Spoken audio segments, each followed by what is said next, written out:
I keep finding the same dead dog everywhere I go. It gets worse. I started receiving weird VHS tapes in the mail. I never asked for them, but they keep arriving day after day. In every package is a note telling me the exact time to share it with the world, to get it seen by as many people as possible. If I don't, they said, bad things will happen. The following presentation is the contents of one of those tapes. Please help me and watch until the end.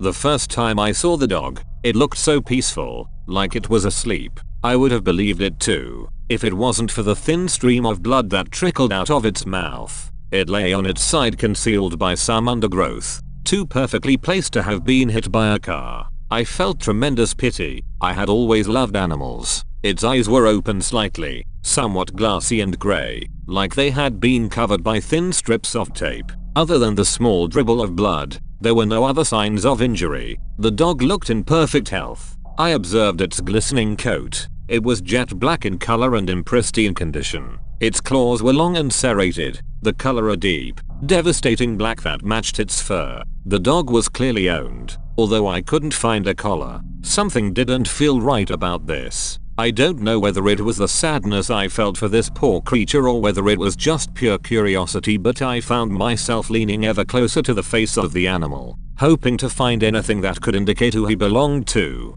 That was when I saw its teeth. They were the most terrifying things I had ever seen. They were prematurely rotten and disgustingly yellow, the color of yolk. The look of the teeth didn't at all match the flawless condition of the dog. They were as sharp as little needles, capable of ripping out your throat in a split second. I don't know why I thought that, but I did. Suddenly all the sorrow and pity that I had felt just moments ago dwindled as quickly as the setting sun. I wanted nothing more than to just get out of there as fast as I could. I felt anxious and I couldn't shake this feeling in the pit of my stomach. I couldn't help but think that something bad was going to happen. Something really bad. You may think me ridiculous. It's nothing but a dead dog, right? A corpse couldn't possibly hurt me, right? Wrong. I didn't know at the time, but that dead dog would bring unrelenting chaos into my life. Everything about my unremarkable life was about to change. I guess it has become remarkable, in a way. But I digress. I got out of there pronto. As I walked hastily toward the main road, I got the overwhelming feeling like I was being watched. I desperately needed a drink. I needed something strong to bury this horrible feeling that twisted itself into my heart. My stomach was in knots. It felt like I had 1,000 worms squirming around inside. I lived right next to a little corner shop, conveniently named Not Just Groceries. It was one I frequented very often. It was owned by Mr. Perkins, a nice and timid man. I got on with him well. He even sometimes knocked the price down just for me. Like I said, nice man.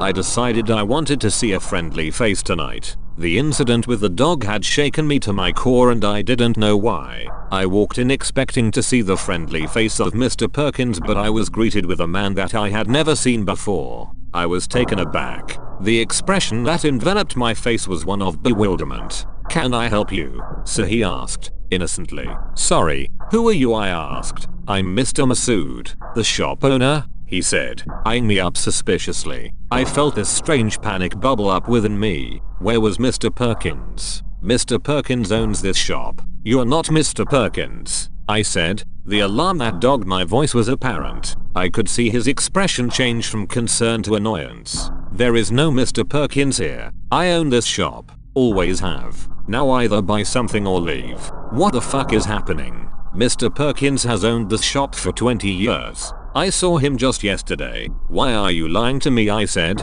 I was probably coming across like a deranged lunatic, but this wasn't right. None of what's happened tonight has been right. "Okay, you need to leave now. I will call the police," he said, lifting his mobile phone to his ear. I backed away, not knowing what else to do with myself. I left the shop and ran home. I couldn't get my head around the insanity that I had witnessed. The peculiar corpse of the dog and its innocuous placement kept bothering me. Then the real cherry on the cake was the fact that Mr. Perkins seemed to not exist. He had apparently just vanished. When I got home, I scoured the internet, mainly trying to find any evidence that Mr. Perkins was real. Maybe he sold the shop, moved away. I couldn't accept the fact that Mr. Masood was the owner, that he has always been the owner. No, that couldn't have been true. I was friends with Mr. Perkins on Facebook. I know how sad that must sound. Being friends with your shopkeeper, but he was, as I mentioned, a very pleasant man and had always given me money off. I liked him. I searched for his name, Paul Perkins, and it came up with nothing. Apparently there was no one that I was friends with called Paul Perkins. He didn't exist. I felt like I was losing my mind. The fear gripped me so tight, it was unyielding, as if my heart and chest had been tied with a rigid and stiff rope. I couldn't breathe.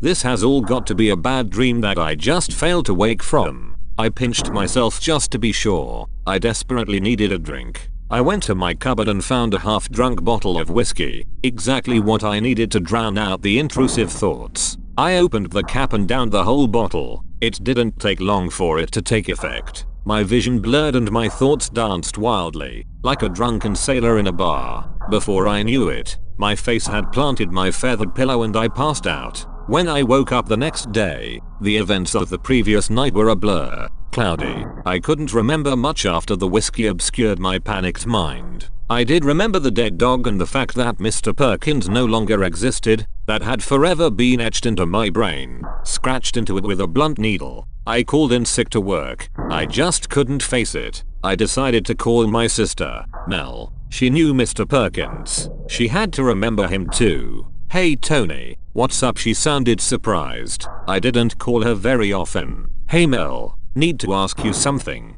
Do you remember the shop near my place? Not just groceries?" I asked. I tried my best to conceal the anxiety in my voice. "Yeah, sure, I remember. The one owned by Mr. Messoud? Really nice man," she said idly. My heart dropped into my slippers. "No Mel, Mr. Perkins. It was owned by Mr. Perkins. Don't you remember?" I asked. "No, Tony. Who's Mr. Perkins?" I hung up the phone then. That night was the second time I saw the dog. I went for a walk to clear my head. I went by not just groceries and I saw Mr. Messoud. There was still no sign of Mr. Perkins. It was as if he had been wiped clean from the face of the earth. All traces erased. He was picked apart molecule by molecule and obliterated from everyone's mind except my own. I didn't know how this was possible, but something deep within me told me that it had something to do with that dead dog. It had to. I was strolling through the local park when I encountered it again. It wasn't as pleasant as the first time, not as tranquil. The corpse of the dog looked gruesome this time,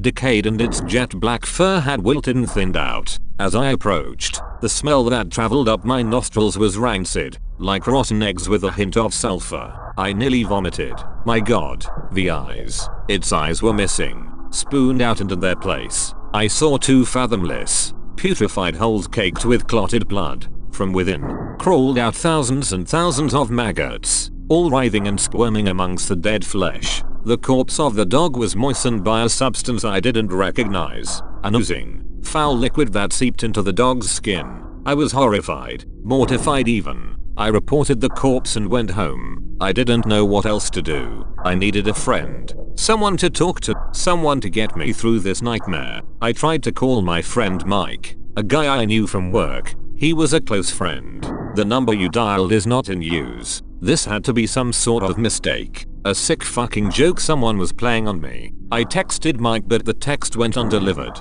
I then rang my boss, Clara. I was running out of options here. "Clara," I said when she answered the phone.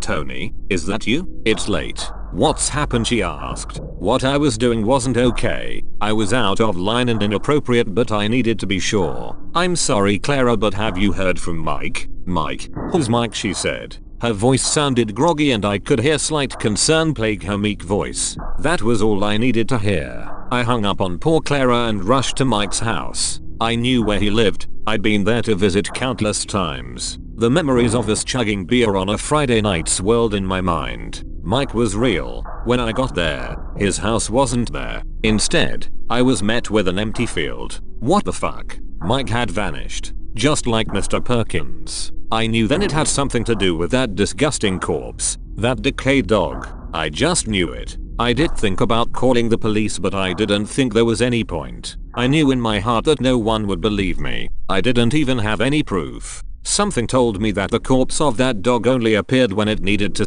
For what purpose I didn't know. People were disappearing, being wiped out from the face of this earth. People that I knew, and I had no way of proving it. I walked home, dejected and feeling helpless. I didn't know what to expect next. I knew that whatever this wasn't over, and I felt it deep in my withered bones that I would see the dog again. I didn't know that it would happen that very same night when I got home. In fact, I walked through my door and there it was. The smell enveloped my whole flat, consumed it. That same mothball-like smell I had inhaled earlier that night. The dog lay in the middle of my floor. Its insides were on the outside. Blackened organs were strewn across my carpet. It was in the worst state of decay. I had never seen anything quite like it. The flesh had hardened and stiffened. Rigor mortis had set in. The fur had all but gone, and the skin underneath glistened in the moonlight. Completely mummified. I saw the body stir and my blood chilled when I realized what it was. The dog's insides were completely enveloped by maggot larvae.